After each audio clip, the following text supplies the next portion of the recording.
आज की कहानी का शीर्षक है मेडल का हकदार कौन। एक घर में बेटी ने जन्म लिया। जन्म होते ही माँ का स्वर्गवास हो गया। बाप ने बेटी को गले से लगा लिया।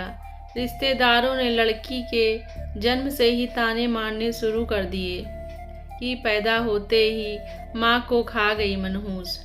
पर बाप ने कुछ नहीं कहा अपनी बेटी को। बेटी का पालन पोषण शुरू किया।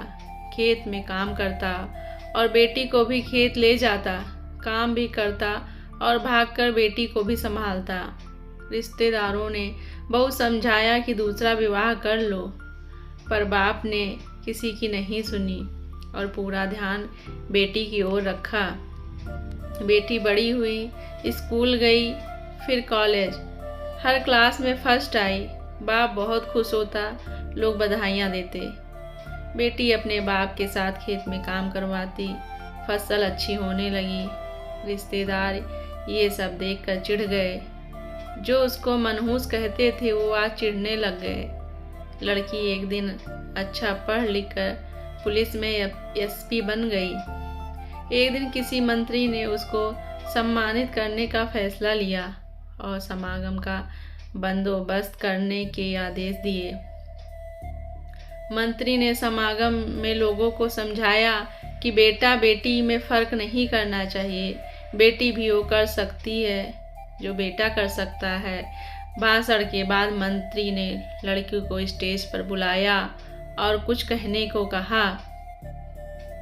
लड़की ने माइक पकड़ा और कहा, मैं आज जो भी हूँ अपने पिता की वजह से हूँ, जो लोगों के ताने सह कर भी मुझे यहाँ तक ले आए। मेरे पालन पोषण के लिए दिन रात एक कर दिया। मैंने माँ नहीं देखी और ना ही कभी पिता से कहा कि माँ कैसी थी, क्योंकि अगर मैं पूछती तो बाप को लगता कि शायद मेरे पालन पोषण में कोई कमी रह गई। मेरे लिए मेरे पिता से बढ़कर कुछ नहीं। बाप सामने लोगों में बैठकर आंसू बहा रहा था। बेटी की भी बोलते बोलते आंखें भर आई। उसने मंत्री से पिता को स्टेज पर बुलाने की अनुमति ली।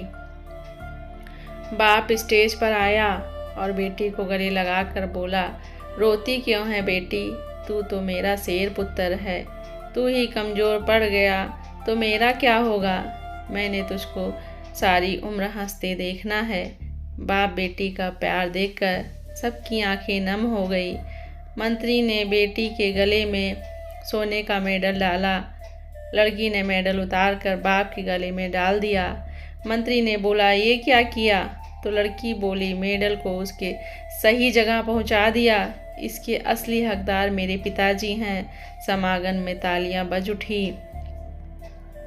दोस्तों, आपको ये कहानी कैसी लगी कमेंट करके बताइए। वीडियो को लाइक और चैनल को सब्सक्राइब करिए, जिससे आने वाला हर वीडियो आप तक पहुंचता रहे।